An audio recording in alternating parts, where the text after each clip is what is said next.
I didn't choose this place where I live now, this community of brokenness, this neighborhood where people are grieving great losses. I didn't choose it, it chose me. But it's where I live now. Todd loved everybody. He was a wonderful, joyful, animated kid. He was gregarious, he was goofy, he was very musical. He didn't have any enemies. He would always go out of his way to reach out to loners. He made a little stencil of grace, just the word grace, and he took it out onto the sidewalks and spray painted it black so that on the way to his coffee shop, you would see grace.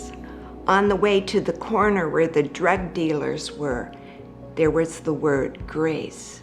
It was like Todd's essence was spread throughout his community. Todd was starting college, and just before class began, he learned that a close friend had died in a car accident. And that seemed to trigger something in him that eventually led to what we saw as this dark presence of mental illness. Things were just different. They were moving in a direction that seemed to be going down. I went to see him and saw how anxious and depressed he was, and we were able to get him on medication, on antidepressants. And it was at that time that he was diagnosed with bipolar disorder. I asked him, I said, Todd, your mind must just feel like a battlefield. And he said, Mom, you have no idea. In November of 2005, we'd been searching for him most of the day by phone and trying to work through his friends, and they did what they could, but they found him late in the afternoon in his apartment. He had hung himself. He couldn't live in the world that was in his mind. He could not have existed in that place.